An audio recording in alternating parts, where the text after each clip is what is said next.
A senhora mora aqui perto, estamos no Martim Moniz. Eu moro no bairro da Graça. No bairro da Graça. Para si, o que é que significa aqui o Martim Moniz? É uma praça turística, como ali o Rocio, a Praça da Figueira. Eu nasci aqui na Moraria, aqui no Martim Moniz, Okay. é ali em cima. Nasci na Moraria. Ali onde está aqueles prédios era tudo terra. Sim. Havia ali ferros velhos, onde comprava o cartão e trapos para fazerem chinelos, não sei o quê. Ali daquele lado era o cinema, o Teatro Adoc. Teatro Adoc? Era ali assim. Lembro-me disto, não Mas tem nada a ver. perdeu essa vida também própria. Perdeu, Sim. perdeu. E essas demolições, acha que foram um bocadinho traumatizantes para as pessoas que viviam aqui? Sim, foi sem dúvida. Sim, a gente começámos a deixar de ver aquilo que estávamos acostumados e realmente foi muito... Ainda se lembra da Igreja do Socorro? Lembro da Igreja do Socorro, então, era ali acima ao pé do desterro. Sim, É, sim. havia a procissão todos os anos. Ainda se lembra de ver a igreja com os seus próprios olhos? Lembro-me de ver. Gostou-lhe vê-la demolir-se? Demolir. Então não, está...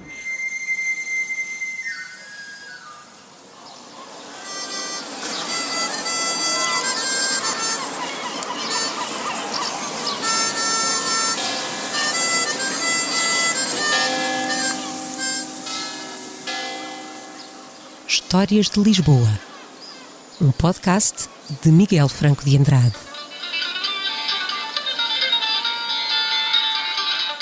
Quentes e boas, quentes, tão quentinhas.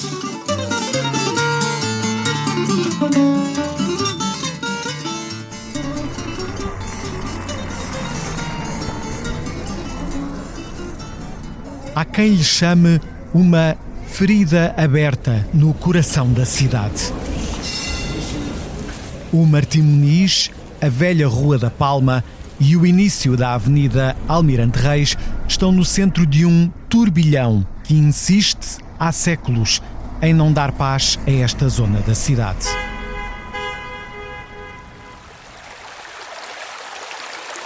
Entrada e saída natural de Lisboa, estes campos, antigamente banhados por uma ribeira, a de arroios, formavam desde tempos imemoriais um local aprazível para a fixação das populações. Mas os tempos conturbados da nacionalidade criaram aqui dinâmicas que de alguma forma ainda perduram. No vale, a que muitos chamam de Moraria, criaram-se fronteiras entre o campo e a cidade, os de dentro e os de fora, muçulmanos, cristãos, lisboetas, provincianos, portugueses e estrangeiros.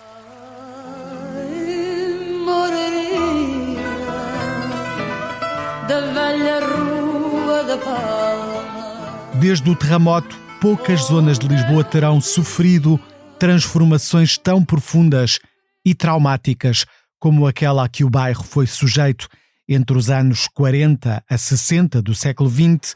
Ruas, becos, igrejas, espaços comerciais e culturais e monumentos foram arrasados do mapa. Mais de 230 edifícios demolidos, 5.000 pessoas forçadas a abandonar a zona.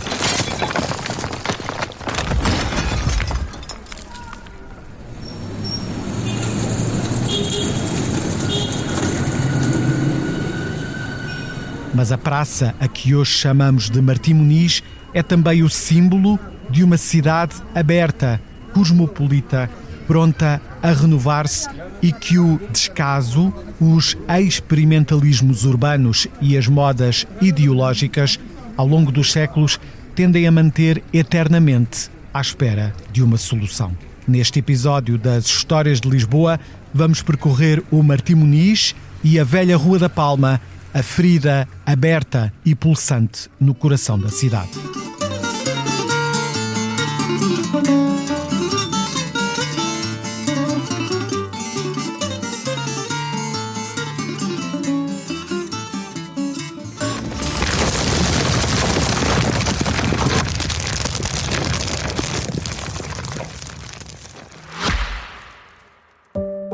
Olá, sou a Georgina Angélica. Eu sou a Paula Cardoso. Juntas criámos o Tal Podcast, um espaço de conversas reais, profundas e sem filtros. Todas as quintas-feiras damos a conhecer novas pessoas com ideias e trajetórias que inspiram mudança. Podem ouvir-nos em todas as plataformas de podcast E nos sites do Expresso e SIC Notícias. Connosco temos o Tiago Borges de Lourenço, historiador do Instituto de História da Arte da Universidade Nova. Olá, Tiago, bem-vindo. Olá, Miguel, obrigado. Bem-vindo, obrigado por teres aceitado vir falar desta zona especial da cidade. Muitas vezes está nas notícias, mas é uma zona com muita história. Quase se torna difícil olhar para o passado a partir do presente, porque ela foi tão alterada. E é isso que nós vamos também tentar reconstituir os vários séculos aqui da zona da Rua da Palma, do Martim Moniz, da Rua do Bem Formoso. Aproveitando aqui uma citação que tu falas num dos teus trabalhos sobre o assunto, em que dizes sobre a Rua da Palma: a velha Rua da Palma é hoje uma rua que quase que metade não se vê e a outra metade não se sente. É efetivamente um caso curioso. Se nós agora saíssemos e fôssemos à rua, a um ou vários bairros de Lisboa, e se começássemos a perguntar às pessoas que aleatoriamente encontrássemos onde é que começava e onde é que acabava a Rua da Palma, eu estou em crer que a maioria não sabia. Eu próprio, antes de começar os meus estudos sobre esta zona, eu confesso que também não tinha a certeza disso. Porque o troço superior, ou o troço final, como quisermos chamar, portanto, aquele que vindo de norte inicia no Intendente e termina naquilo que nós hoje chamamos o topo da Praça do Martim Moniz, esse, à partida, é tranquilo perceber que é a Rua da Palma. É fácil identificá-lo. Há de haver, acredito que haja pessoas que acham que aquilo tudo é a Avenida Almirante Reis. Exato. Mas mesmo assim a Rua da Palma é aquela zona para a maioria dos lisboetas. A questão é que a Rua da Palma continua. E a Rua da Palma continua até junto da cabeceira da igreja de São Domingos. Portanto, no cruzamento com a Rua Barros Queiroz, com a Rua Barros Queiroz. E isso é muito interessante, porque nós olhamos para uma praça, para a Praça do Martim Moniz, que tem um formato de praça e toda a gente lhe chama Praça do Martim Moniz e vai admitir que tudo aquilo, do ponto de vista toponímico, é uma praça, e é a Praça do Martim Moniz. Mas a verdade é que toda a face do lado da Colina de Santana, portanto, do lado do Hospital de São José, é Rua da Palma, continua a ser. Portanto, o centro comercial, o empreendimento, os novos edifícios da EPUL que estão voltados para a rua, o próprio quartel dos bombeiros. E, portanto, é muito interessante perceber que a Rua da Palma continua. E é um caso absolutamente curioso de como é que uma rua que é aberta há praticamente 500 anos, que está no imaginário lisboeta, nem que seja na moraria da velha Rua da Palma da Amália, certo, está presente na cidade, mas ao mesmo tempo absolutamente invisível. E isto acaba por ser paradigmático das várias camadas e da evolução que aquela zona foi sofrendo ao longo dos anos. Sem dúvida nenhuma, falaste aí de 500 anos. Eu até propunha que começássemos mesmo pelo início, pela geografia, pelo momento em que ainda não existia propriamente ocupação humana, ou então a primeira ocupação humana de Lisboa, porque há ali uma ocupação neolítica há 5.000 anos, justamente na encosta de Santana. Era uma zona muito diferente da que vemos, mas há ali uma configuração de vale que já, obviamente, lá estava. Lisboa é a cidade das colinas. Toda a gente olha para as colinas, mas são poucos os que prestam atenção aos vales. Porque, na verdade, tem tanto de colina como de vale. E nós precisamos também de olhar para os vales e olhar para perceber o que é que se passava nos vales para entender a ocupação humana das colinas. E os vales eram, sobretudo, zonas de água. Passavam quase todos eles, ou mesmo todos eles, tinham as suas ribeiras. A água que vinha das encostas, vinha das colinas e que desaguava nessas ribeiras, e que os vales de Lisboa ainda têm outra característica, que são a maioria deles em declive. Portanto, a própria água da ribeira depois vinha por aí abaixo, vale abaixo. E se olharmos para aquilo que é hoje o Martim Moniz, se olhássemos há 700, 800 anos, veríamos uma zona alagadiça. Uma zona quase pantanosa, porque as águas vinham todas do Val de Arroz lá de cima até cá abaixo, portanto, na época medieval, séculos XII, XIII, há vários relatos de grandes inundações naquela zona, não só naquela zona, mas também em toda a zona envolvente do antigo convento de São Domingos, portanto, Praça da Figueira, Rossio, onde curiosamente se encontrava com outra ribeira que vinha no atual, mais ou menos, leito da Avenida da Liberdade, por ali, e portanto formavam aqui duas ribeiras, não é? Que são muito importantes para a estruturação de Lisboa. Então, presença de água também é lícito pensar que há 700 anos, como estavas a falar, provavelmente essa água era aproveitada, era um bem que era útil para atividades económicas. Sim, e principalmente toda aquela zona...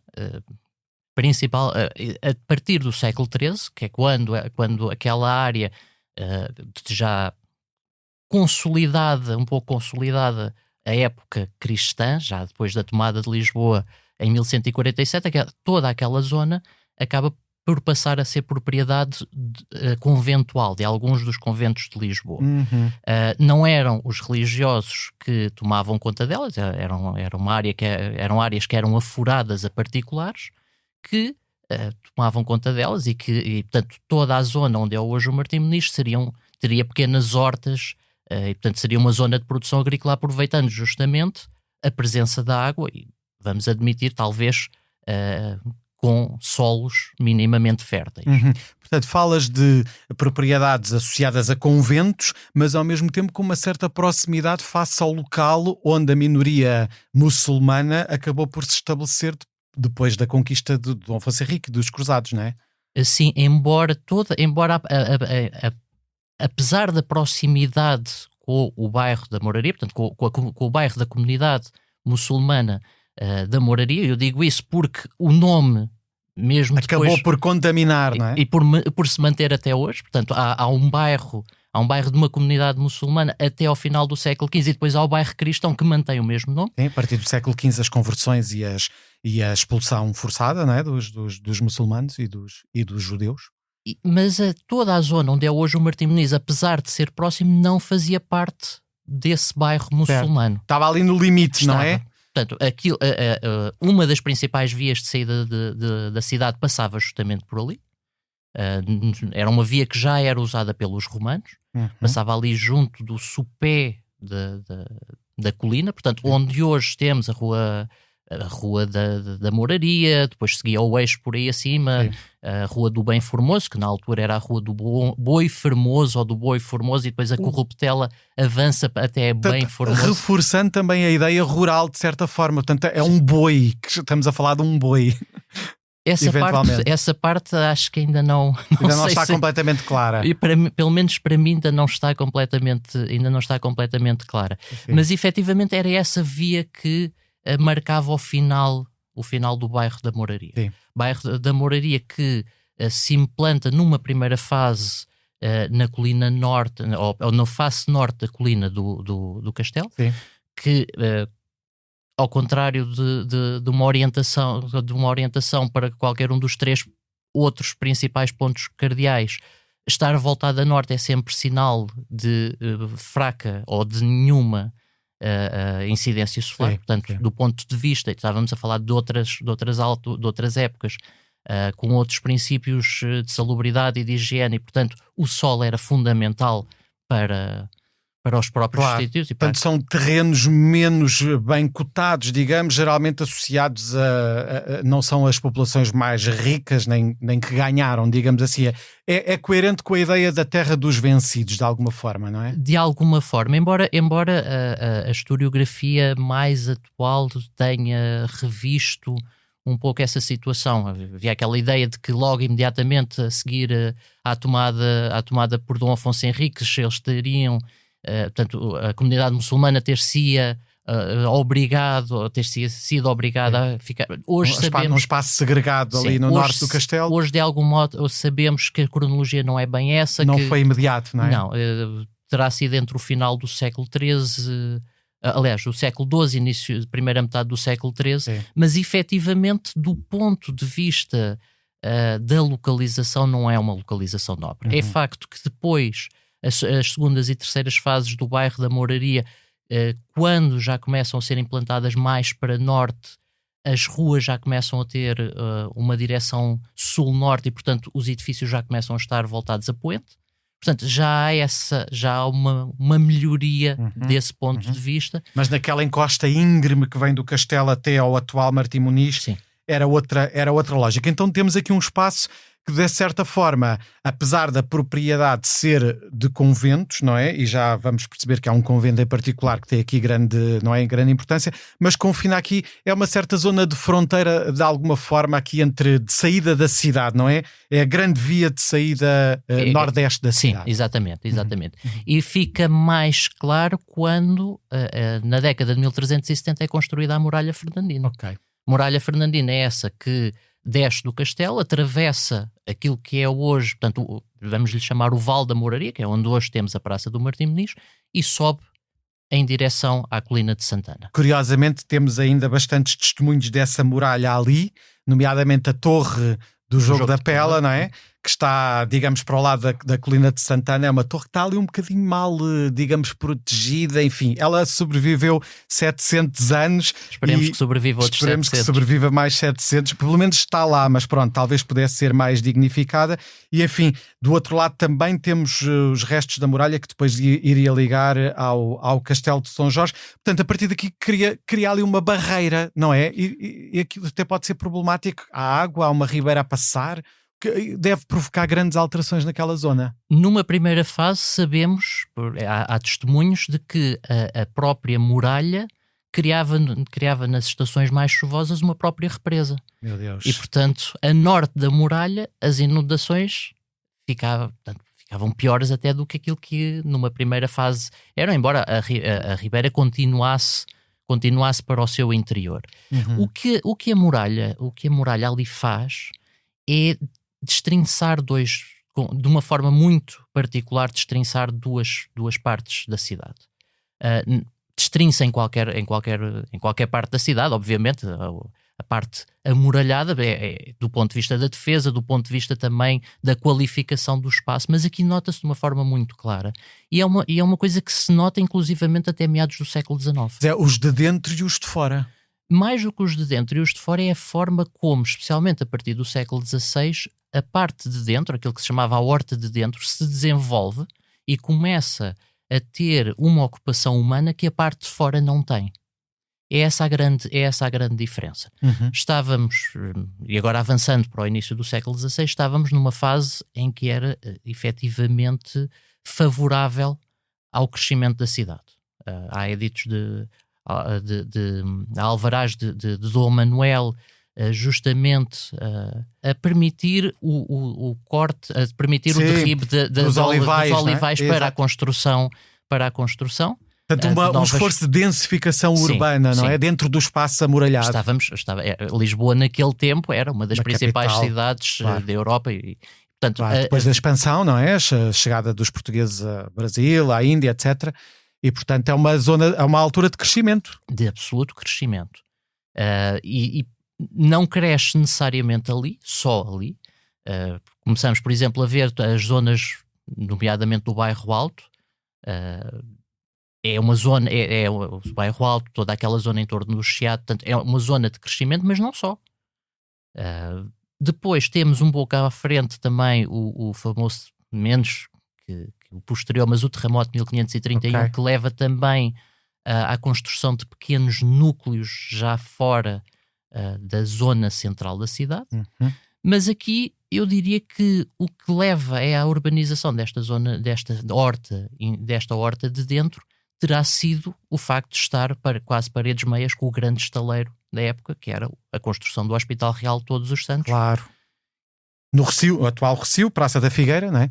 Sim, com a entrada, portanto, a fachada principal para o Recio, mas desenvolvia-se para aquilo que é hoje a Praça da Figueira, e ao mesmo tempo o facto da expulsão da comunidade muçulmana nos últimos anos do século XV ter também, de algum modo, implementado, ou pelo menos permitido, um avanço na própria zona, porque as casas começam a ser ocupadas pela comunidade cristã, que de algum modo, em alguns casos, começam a beneficiá-las, no sentido da reconstrução das próprias casas.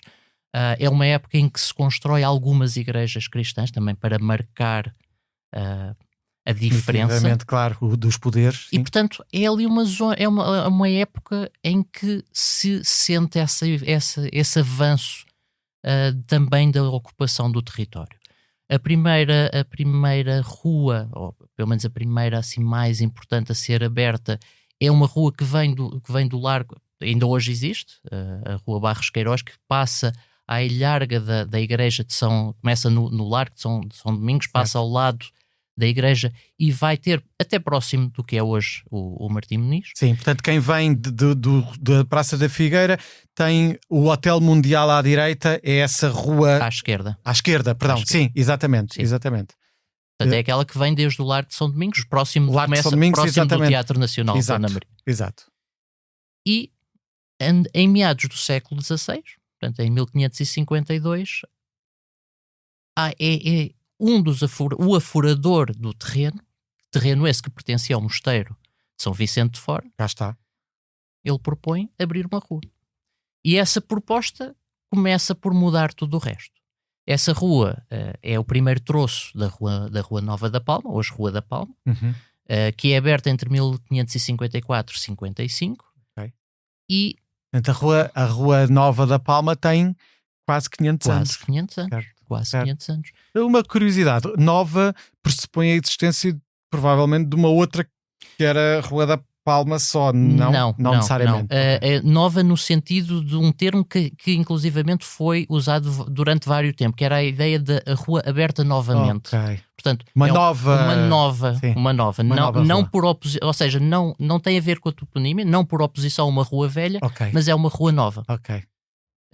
E portanto a rua é a Rua Nova da Palma, que é aberta, que portanto o promotor é um João da Palma, e é daí que vem o nome. Ok, e não da Palma do cavaleiro alemão de Bona. Portanto, isto é um dos grandes mitos de Lisboa que vamos agora já aqui desfazê-lo. Sim. Há este mito de uma palma que... Os mitos das cidades servem para dar algum colorido às histórias um pouco cinzentas. E esta é particularmente cinzenta, porque efetivamente a palma vem do nome do promotor. João da Palma. O João da Palma. Começa por ser a Rua Nova de João da Palma, depois passa, isto num pequeno período, depois passa para a Rua do Palma, ainda num período, e depois há uma uniformização do género das palavras para a Rua da Palma, a Rua Nova da Palma. A Palma e parte do princípio que é uma palma e não do Palma. Já agora esta história do cavaleiro, assim em breves palavras, que história é essa do cavaleiro de Bona, mais ou menos? Cavaleiro que lutou durante a conquista, não é, de Dom Afonso Henriques e que terá sido ali sepultado e supostamente nasceu uma palmeira, não é? Sim. É esta ideia, uma ideia completamente irrealista, não é? É um mito.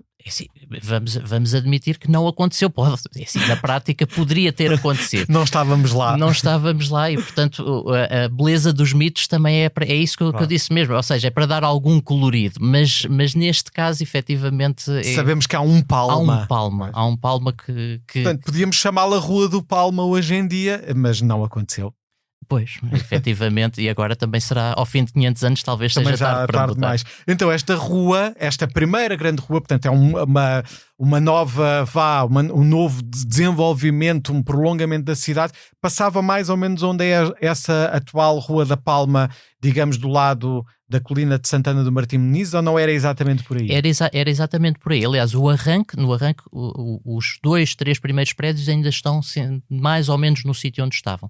Depois ela fletia mais para o centro, portanto, hoje em dia o largo depois tem ali um ângulo e vai um bocadinho mais para o lado da colina, mas a rua ia um pouco mais para o centro, mas o mais arranque, a centro o arranque continua lá. Exatamente. Não é uma grande rua, ou seja, pelo menos para nós no século XXI, porque se olharmos vemos que era uma rua que tinha 120 metros de comprido e estonteante de largura de 15 palmos, ou seja, 3 metros, não chegava a 3 metros e bem. Não tem nada a ver com a largura de hoje em dia, sim, não é? Mesmo para a época, não sendo uma rua pequena também, não era propriamente uma rua de grande envergadura. O que efetivamente trouxe de novo foi esta ideia de criar uma alternativa ao caminho velho. E é talvez a primeira vez que nós vemos uma ideia que vai perpassar ao longo dos 400 anos seguintes, que é a ideia de um estrangulamento viário, de uma dificuldade de trânsito naquela zona. porque a rua é aberta até à muralha e logo a seguir abrem um postigo. Já agora a muralha, só para explicar, é perceptível ver além da Torre da Pela na atual, digamos, projeto de arquitetura dos anos 90. Ela está mais ou menos delimitada por uma pequena muralha que foi construída na parte sul do Martim Moniz. Enfim, não é absolutamente rigoroso, mas dá essa ideia. Portanto, há ali uma espécie, ao pé das fontes, não é? Na parte de cá de baixo, há ali uma espécie de linha, sim, não é? Com um pequeno muro, era mais ou menos aí com que a marcação. E com a marcação da porta de São Vicente fora em pedra, em calçada portuguesa. Portanto, havia ali uma porta de São Vicente ligada à existência de São Vicente fora como sendo o grande mosteiro que ali mandava. Uma vez mais, um dos mitos é que o São Vicente, o corpo de São Vicente terá subido de certo, barco até aquela zona em que teria sido. Já falámos aqui do São Vicente no programa sobre o São Vicente, justamente, ou o Santo António, São Vicente ou Santo António, exato. Eu creio que efetivamente era para marcar. Nós não nos podemos esquecer que aquela porta estava a paredes meias com o bairro, com o bairro muçulmano, e portanto de algum modo também para marcar. Claro. Para marcar. Embora, quem é que manda, que religião é que é, digamos, a dominante, não é? Embora, curiosamente, a porta, desde muito cedo, era tratada como a porta de São Vicente da Moraria. Portanto, há aqui, um sincretismo, há aqui um paradoxo. Um sincretismo religioso. Mas então dizias que na primeira fase a rua foi construída até à muralha. Sim, a muralha, para se ter uma noção, eu diria, se pensarmos hoje na Praça do Martim Moniz, a muralha passava no terço inferior. Uhum. Portanto, o terço inferior, portanto, a sul, para o lado da Praça da Figueira, ficava dentro da muralha, os 2 terços para cima ficavam fora. Ora. E, portanto, a Rua da Palma chegava só até ali, só quase pouco mais do que o arranque da própria praça. Uhum. É aberto um postigo na muralha, logo a seguir, portanto, uma pequena porta, não com a envergadura da porta de São Vicente, mas... E essa seria já agora mais para o lado, digamos, do castelo. A de São Vicente. A de São Vicente ficava mesmo no sopé da colina do castelo. Sim. Okay. Portanto, um pouco antes da ermida de Nossa Senhora da Saúde. Ali onde está o Salão Lisboa, mais coisa, menos coisa. Exatamente, certo. E portanto temos esta nova um bocadinho para a esquerda, quem está a sair da cidade, exatamente, não é? E portanto ela criou a abertura de um postigo que se chamará... O Postigo da Rua da Palma, exatamente. O Postigo da Rua da Palma. Sendo que a norte, portanto do lado de fora, é construída uma ponte sobre a ribeira que dava ligação justamente do caminho que vinha da Rua da Palma e que atravessa a muralha para o tal caminho antigo. Uhum. E, portanto, de repente, tínhamos um único caminho de saída, mas tínhamos 2 saídas de dentro. A partir daí, bifurcava, ou seja, unia-se num único caminho, mas efetivamente... E já agora, para ficar muito claro, esse caminho seria pela Rua do Bem Formoso, do Boi Formoso, e continuaria por ali serpenteando, porque não havia cá almirantes reis, como é óbvio. Nem sequer ideias... Nem sequer para ideias tal. Para tal. Porque sim. era uma zona de hortas e de campo, não é? O que é, eu diria que uma das coisas mais extraordinárias no urbanismo de Lisboa é que, ao contrário daquilo que ainda hoje são entendidos como os paradigmas do desenvolvimento urbanístico no século XIX, das grandes cidades como Paris e Barcelona, em que são arrasadas os velhos burgos para construir novas avenidas. E isso aconteceu aqui? Mas já lá vamos. Veremos de outra forma, sim, mas noutra cronologia. Mas em Lisboa praticamente isso não acontece. Uhum. E os velhos caminhos estão lá todos. Nós hoje conseguimos fazer este velho caminho quase intacto até sensivelmente à Alameda. Começamos na Rua da Moraria, Rua do Bem Formoso, passamos pelo Largo do Intendente, que em épocas mais recuadas não existia, Rua Direita dos Anjos, Rua Direita de Arroios, e depois apanhava mais acima a chamada Estrada de Sacavém, que saía, era um caminho rural, que então esse sim ia para norte, passava por alguns pequenos núcleos, primeiro o Arieiro, antes do Arieiro, como é óbvio. O Arieiro, antes do Arieiro. E posteriormente mais à frente a Portela, que era uma pequena povoação que ficava junto onde hoje que foi demolida para a construção do aeroporto. E como o nome indica, Portela, uma porta, digamos, da grande cidade, de alguma forma, não é? Ou uma entrada informal da cidade, não é? E portanto, a questão é esta, é que apesar de ser um velho caminho, apesar de ser um caminho entre hortas, era um caminho por onde entrava muita gente, por onde entravam mercadorias, e portanto era um caminho que desde cedo começa a estar saturado de pessoas, de veículos, E isto é uma coisa que vamos ver ao longo dos 300 anos seguintes. E daí também a pertinência da construção desta via alternativa quase paralela à de São Vicente, Sim. da Rua da Palma. Enfim, há aqui, como diz, uma história bastante intricada e que há um episódio em Lisboa, um fenómeno em Lisboa que obviamente alterou toda a cidade, que é o terremoto de 1755, e aqui também foi motor para mudanças e para alterações, não é? Aqui nem tanto. A muralha já tinha praticamente desaparecido na altura, no século XVII, com a construção do Palácio do Marquês do Alegrete. Ok. Que Que é efetivamente... onde está mais ou menos o Salão Lisboa, só para perceber. mais para o centro, sim. Mais para o por centro, aí. mais para Ou seja, ele aproveita o alinhamento da muralha. Certo. Que era, não sendo obviamente o mais luxuoso Palácio de Lisboa, nem um dos mais luxuosos, mas já tinha uma certa envergadura, e aí sim, o terremoto destrói grande parte do edifício. O edifício é reconstruído, mas já não na traça nem no esplendor original. Relativamente ao urbanismo, o que efetivamente o terremoto faz, ou melhor, aquilo que o pós-terremoto faz, é o alargamento da Rua da Palma. Ok. Dos tais 3 metros para 10. E aí sim, 10 metros já é Grande mais... largura. Fica um pouco aquém daquilo que são as larguras das ruas da Baixa, mas para o século XVIII já é significativo. Sim, ok. Mas uma vez mais, acabava aqui não na muralha, mas no muro do vizinho. E portanto... Que era o quê?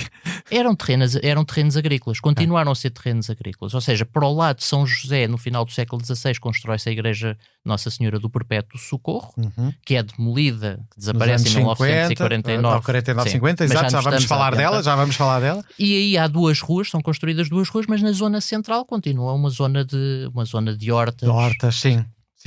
E é então ali, já no século XIX, que começa um pouco aquele fenómeno do urbanismo que estavas a falar, não é?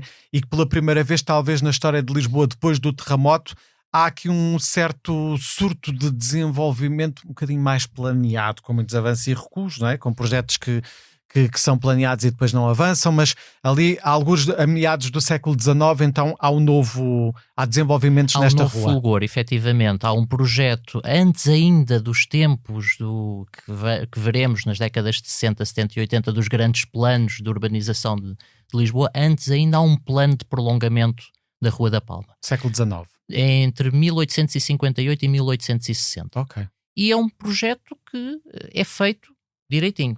Ou seja, uma coisa muito linear. Também não havia grandes expropriações a fazer, ou seja, porque a zona central era de hortas.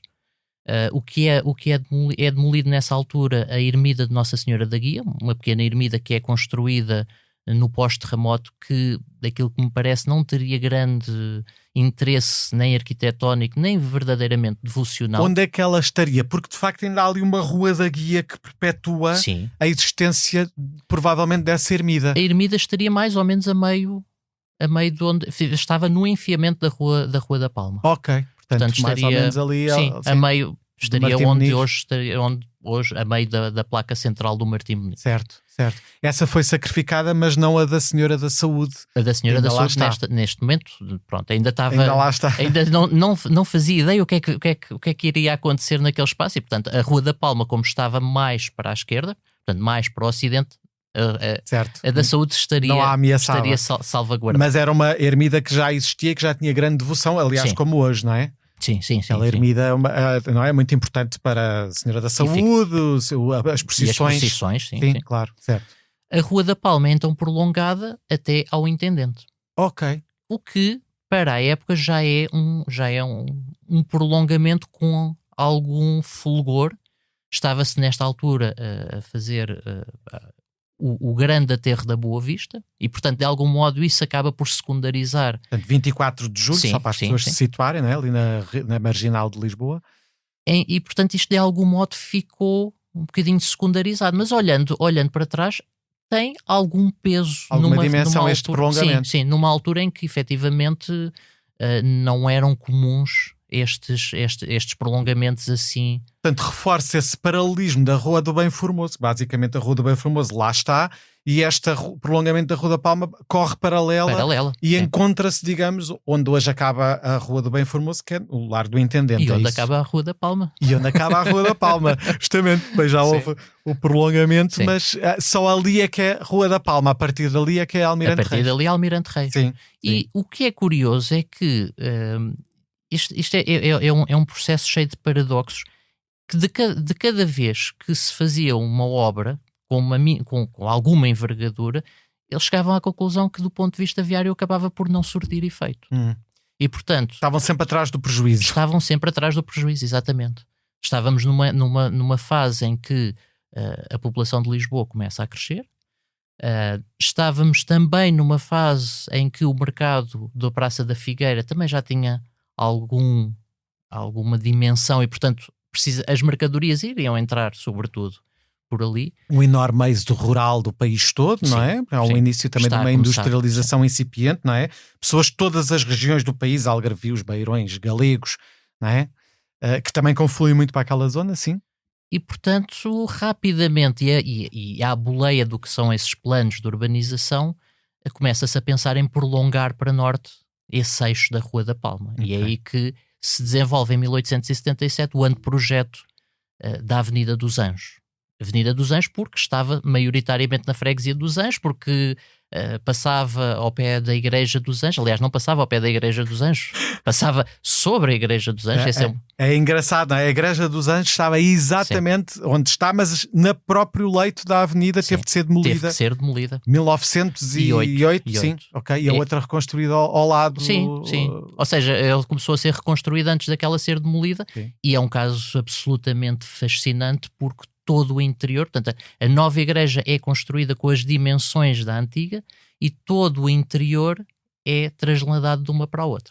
Às vezes, ou seja, colocar uma fotografia de uma e de outra é pior do que estar à procura do Wall-E. Porque são mesmo... Sim. Foi ali feito... Não, antes disso, não resisto a dizer, estávamos a falar desta densificação da população ali naquela zona de mercadorias, etc. Nestes planos de prolongamento e de reconstrução começa também já a haver algumas preocupações chamadas higienistas, não é? Da salubridade urbana. Lisboa tinha sido sujeita a pestes, não é? Em meados do século XIX, febre amarela, febre tifoide, não é? Também não era só uma preocupação de aumentar, digamos, a rede viária, que era muito importante, mas também havia aqui uma certa preocupação que existia na Europa do chamado higienismo. Não? O higienismo estava perfeitamente na ordem do dia neste momento, especialmente exatamente a partir desde essas duas epidemias na década de 50, de febre amarela e de cólera, e então a partir dali... Cólera, não tive, sim. E então a partir dali ler as atas das sessões da Câmara, quase todas as sessões havia alguém que propunha arrasar os bairros antigos. Eram bairros que efetivamente estavam perfeitamente à parte daquilo que eram os princípios higienistas da época, ou seja, construções antigas e em mau estado, uma superpopulação, ou seja, cada casa tinha muita gente, e estamos a falar ruas estreitas. E essencialmente... Até perigoso para os incêndios, nomeadamente, sim. Mas claro, para as epidemias. E, portanto, havia essa intenção de efetivamente arrasar os bairros. E não foi, se nós hoje temos os bairros, devemos primeiro à crónica falta de verbas, mas também ao facto da própria implantação. Abrir avenidas em colinas não é tão fácil como as abrir em vales. E, portanto, de algum modo, houve alguma reconfiguração pontual destes bairros, mas...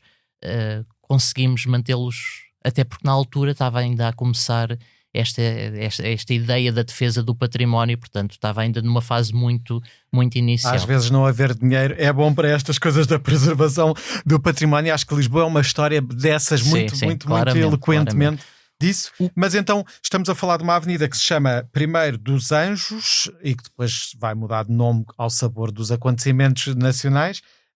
E que chegará até onde agora esta nova plano da avenida? A Avenida dos Anjos, que em 1913 é renomeada de Avenida Dona Amélia. Okay. Dom Carlos já tinha a sua avenida, portanto, Dona Amélia passou então a tê-la.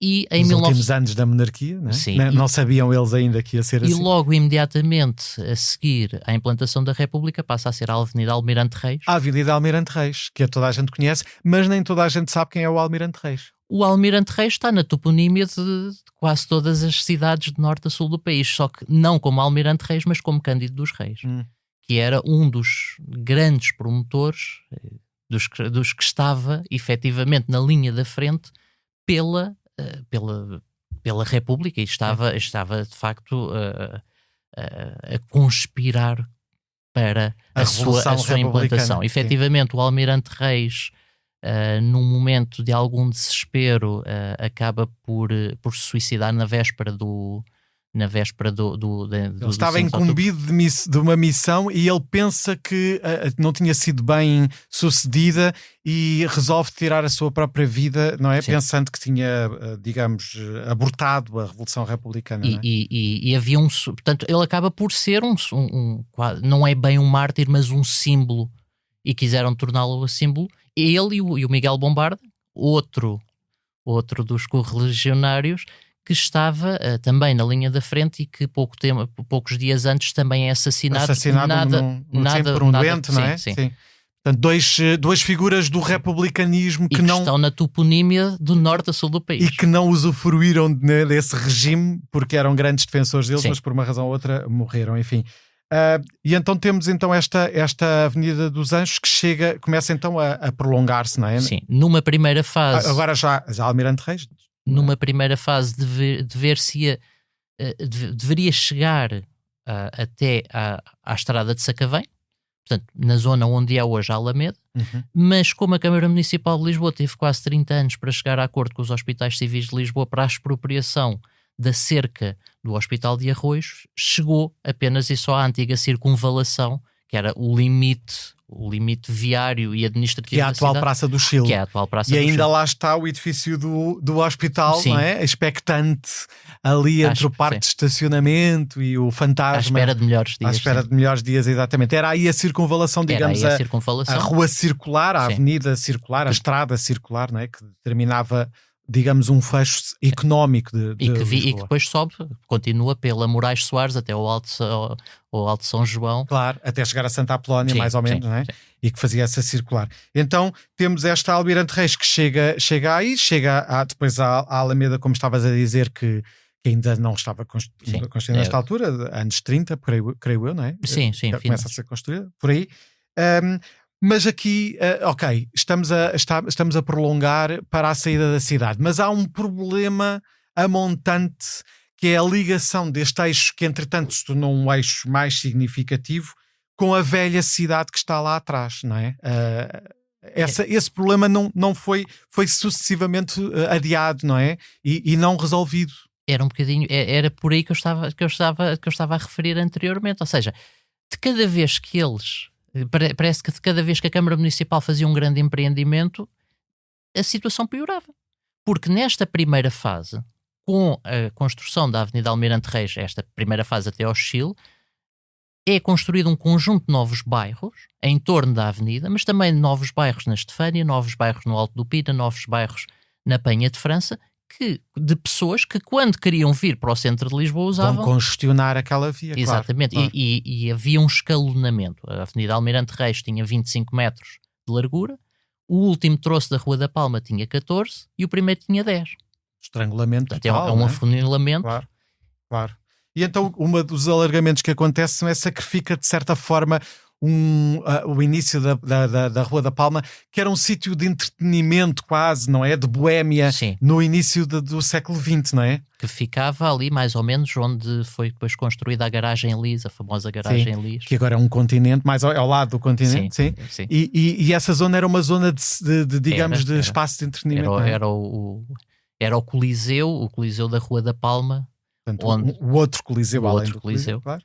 E o Paraíso de Lisboa, o Paraíso de Lisboa, que ficavam nos jardins do Palácio do Conde de Folgosa, que uma vez mais que já tinha sido expropriado em 1860 e que uma vez mais é expropriado para o alargamento da Rua da Palma para os mesmos 25 metros da Avenida Almirante Reis no final da década de 20. Este Paraíso era um local de onde as pessoas iam sair a ouvir música, a ver, não é? Imagino, não é? Sim, Espetáculos, etc. E que agora está mais ou menos na esquadra da polícia ali da Rua da Palma.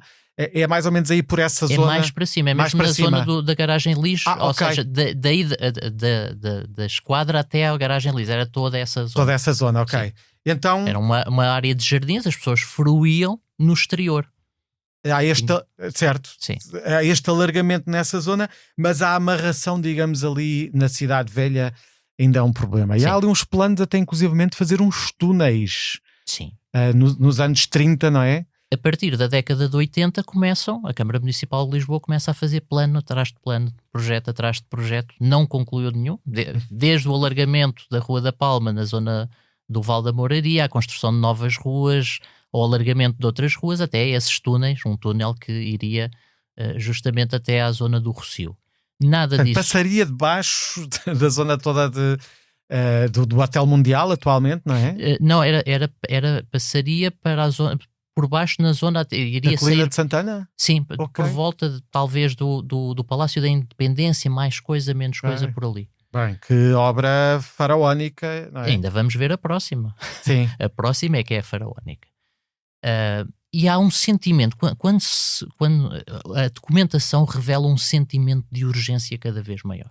Há um texto do Luís Pastor de Macedo, creio de 45, que é absolutamente extraordinário. Não fala da Rua da Palma, não fala da Almirante Reis, mas fala do Arco do Marquês do Alegreto, que estava, portanto, que é construído no século XVII no sítio da Porta de São Vicente. Portanto, Já tínhamos falado lá atrás e que vai adquirir um verdadeiro simbolismo nesta Lisboa que está a desaparecer, não é? sim, e que ainda hoje está no imaginário dos lisboetas.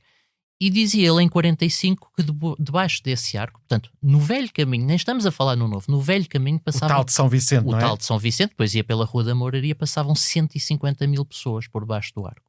Incrível. E isto permite-nos perceber efetivamente a urgência, efetivamente o problema que aquela área era. Ele diz nesse texto uma coisa que eu sempre achei exagerada, mas quanto mais estudo, mais me parece que não era grande exagero. Ele dizia que era mais fácil chegar do Cais do Sodré aos Estouriz, ele não diz se de carro, se de comboio, do que ir de elétrico da Rua Augusta até ao Teatro Apolo. O Teatro Apolo ficava no topo, onde hoje é o topo, seria hoje o topo da Praça do Martim Moniz. Ok. Não o restaurante Topo, que há lá um restaurante chamado Topo, mas do lado... Não, dentro, portanto, ficava Sim. na Rua da Palma, Ok. junto da igreja do Socorro. Ok. Então muito perto de onde é hoje o restaurante Topo. Então, este Palácio do Marquês de Alegreto, aliás, que há imagens, fotografias muito icónicas e pinturas também do famoso arco, debaixo do qual passavam elétricos e pessoas, entra na mira para a destruição, no sentido de resolver o problema do engarrafamento local. Tudo o que estava no Val da Mouraria entrou nessa mira. Em 47 o arquiteto João Faria da Costa faz um projeto moderníssimo. Efetivamente é um projeto muitíssimo interessante, talvez não do ponto de vista do enquadramento na área, mas é um projeto muito interessante, em que pela primeira vez assume-se a demolição de todo o edificado do Val da Mouraria para a construção de uma grande praça. Uma coisa violentíssima, porque era uma zona densamente também habitada. Densamente. Pressupunha-se que fossem afetadas cerca de 5 mil pessoas, entre residentes e lojistas. É um projeto que começava curiosamente não onde hoje é o Martim Moniz, mas no cimo da Rua da Palma. Pressupunha o alargamento da Rua da Palma para 40 metros. O estrangulamento aí começava a ser ao contrário. Portanto, seria de baixo para cima e não de cima para baixo. E a construção de blocos modernos, entre 8 a 12 pisos, perpendiculares à Rua da Palma, um bocadinho como temos na Avenida dos Estados Unidos ou na Avenida Infante Santo, e uma praça também com edifícios modernos, onde tudo seria arrasado. Não se pressupunha manter a manutenção de nenhum dos edifícios, e aqui é que é a grande questão, a construção de uma circular de túneis. 3 túneis, um que viria do Campo das Cebolas até à praça. Praça essa que não se propunha chamar Martim Moniz, mas era a Praça Dom João I. Outro... Por debaixo da colina do Castelo, por aí? Sim, sim, completamente. Outro por debaixo da colina de Santana, que iria desembocar nos restauradores, e um terceiro dos restauradores até à zona do Corpo Santo. Corpo Santo, que é mais ou menos Caixo de Sodré, Sim, para quem não conhece. antes, um pouco entre a praça do município e o Caixo de Uma Sodré. coisa revolucionária. Isso acabou por não acontecer, mas pronto, esteve previsto. Esteve efetivamente previsto. E o que é curioso é que a praça nunca foi um fim em si. A praça era entendida como uma placa giratória do trânsito entre a avenida, a baixa e os túneis. Portanto, nunca se entendeu que uma praça ali pudesse resolver o assunto. O assunto teria que ser resolvido de uma forma mais profunda. Percebemos aqui a genealogia também dos problemas desta zona. Não é uma zona que foi sujeita a estes contratempos, a estas falta de uma visão específica do lugar, não é? Era um instrumento para chegar a outros lugares, não é? Claramente. Sim. Claramente. Sim. Estávamos num período em que, se o século XIX é o século dos princípios higienistas, o século XX é o século, especialmente nesta fase, é o século do automóvel. Sim, sim. E nós temos esta noção de que no século XXI nós é que temos os engarrafamentos, mas se olharmos para trás percebemos que engarrafamentos naquela zona já existia pelo menos desde o século XVI. Com estradas com muito menor débito. Também fica aqui uma pergunta que é, será que era possível ter feito esta operação, como dizias, de desalojar 5 mil pessoas, que essa parte avançou, não é? Os túneis não. 5 mil pessoas, 239 prédios, 500 estabelecimentos comerciais, se não fossem ditadura? Pois, ou ditadura ou um terremoto.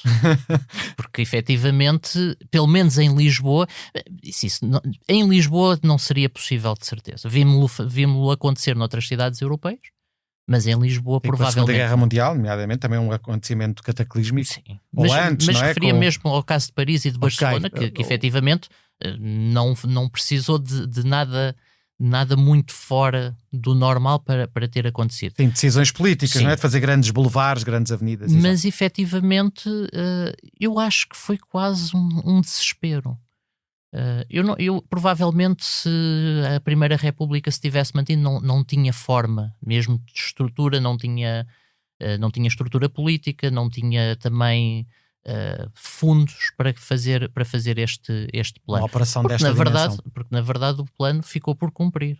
Sim. O que acontece? Menos esta parte, digamos, porque é preciso também perceber, se calhar não está muito claro, que toda a zona do atual Martim Moniz eram ruas e densamente, portanto toda aquela zona estava ligada à outra colina praticamente, não é? Rua dos Vinagres, Rua dos Álamos, toda aquela, não é? Uma nomenclatura que desapareceu, obliterou-se, não é? E com ela memórias da cidade, não é só o Marquês do Alegrete, é o Teatro Apolo, por exemplo, também, não é? Exatamente. Que era um teatro muito importante na altura, ou a Igreja do Socorro, que já falaste. Portanto, ou seja, não era, ao contrário daquilo que vimos no século XIX para o prolongamento da Rua da Palma, não eram hortas. Estamos a falar de uma realidade completamente diferente. Uhum. O que acontece, curiosamente, é que a Câmara avança com as expropriações antes sequer do plano ser aprovado. E daí esta de algum modo, tempo, não é? Exatamente, entre uma coisa e outra. Mal ou bem, depois destas vicissitudes todas, enfim, a partir dessa demolição, enfim, há imagens que nós vamos colocar nas nossas redes sociais, no nosso Instagram, em que mostra que havia a Igreja do Socorro, como falámos, não é? Em pleno Martim Moniz, é muito chocante para quem não faz ideia que havia ali. Havia toda uma vida, nós vamos ilustrar bem isso, mas começa a surgir, mal ou bem, uma nova Rua da Palma, um novo Martim Moniz a partir dos anos 60, não é? Em que estas situações, não estando resolvidas, estão consolidadas de alguma forma. Numa primeira fase há um vazio urbano, há uma efetiva ferida na cidade. Nós temos fotografias, o que não faltam felizmente para documentar são fotografias de um local com destroços, com alguns edifícios ainda em pé, a maioria já demolidos, os restos, algures por ali, e portanto há esse problema, é que foi um tempo longo. entre as primeiras demolições e as últimas passaram cerca de década e meia. Ou seja, foi um processo... Não foi anos 50 e 60, não é? Acabou para além da década. Começou ainda na década de 40 e já acaba na década de 60. Portanto, é um processo longo. Causa trauma também nas cidades, não é? E causa trauma nas cidades e nas próprias comunidades, porque estamos a falar de 5 mil pessoas que, a não ser aquelas que conseguiram habitação nas zonas, tiveram que ir para desterradas para outras áreas da cidade. E, portanto, perder toda essa identidade do sítio, todo o conceito de comunidade que acaba por ser perdido se um vai para um bairro, o outro vai para outro, e, portanto, e isso é absolutamente traumático para os que ficaram. Mas também é traumático para os que não ficaram e, de repente, vê uma nova cidade, mas também não vê um fim para ela. E, durante muito tempo... o Martim Moniz é quase as obras de Santa Engrácia do século XX, porque são gerações e gerações à espera de uma conclusão, de um fim, de um propósito. E continuamos, não é? Porque houve um projeto dos anos 90 que é o que lá está, não é? Com vários arquitetos, Daniel Hermano, João Paulo Bessa, Gonçalo Ribeiro Teles, também o engenheiro Segadens Tavares. E agora, neste momento, está em cima da mesa um plano para, aliás, toda a Almirante Reis e para a zona do Martim Moniz. Ao que sei, já há o projeto vencedor e já há uma cronograma para a sua construção. Enfim, será que esta zona vai alguma vez alcançar alguma paz? Eu acho que sim. O que é curioso, efetivamente, o projeto é muito interessante e vai... Uma vez implementado, eu espero que sim, mas estamos a ver 150 anos de projetos por implementar, mas espero sinceramente que sim, porque é muito interessante e vai criar uma lógica e uma fruição completamente diferente do sítio. Mas aquilo que eu acho interessante é que eu acho que foram gerações e gerações que foram passando no tempo e ficaram sempre à espera de qualquer coisa. E se nós chegarmos ao Martim Moniz, efetivamente, esse projeto vai mudar completamente a cara do Martim Moniz. Mas se esse projeto não for implementado, e se olharmos em volta, o Martim Moniz basicamente está cumprido. Já não há terrenos para construir, tem uma placa central, podemos gostar ou não, podemos fruir ou não, podemos achar que é o ideal ou não, mas tem uma placa central arranjada. E efetivamente eu acho que o Martim Moniz foi cumprindo aos poucos sem que a população se fosse apercebendo disso. E por isso, de algum modo, também esse projeto será muito interessante também para cortar. E o projeto tem uma coisa muito interessante, é que do ponto de vista viário recupera a lógica da Rua da Palma. E é a lógica de eixo que começa aqui por baixo e não de uma praça... com os carros a circular. Em que passará só a ver uma avenida de um lado e depois Exatamente. o outro lado, que é o lado do castelo, Totalmente fica colado, que é ótimo nesse aspecto. Sim. E também uma ideia da água, não é? Há ali uma ideia da água que passa subterrânea, também é interessante. Bem, percorremos aqui, 1000 anos daquela zona. Tiago, tenho muito a agradecer este conhecimento profundo sobre... Foi um prazer. Obrigado, muito obrigado. Histórias de Lisboa tem a autoria de Miguel Franco de Andrade, sonoplastia de Salomé Rita, coordenação técnica de Joana Beleza e direção de Bernardo Ferrão. O genérico é de Nuno Rosa e Maria Antónia Mendes. Siga-nos no Instagram histórias.de.lisboa.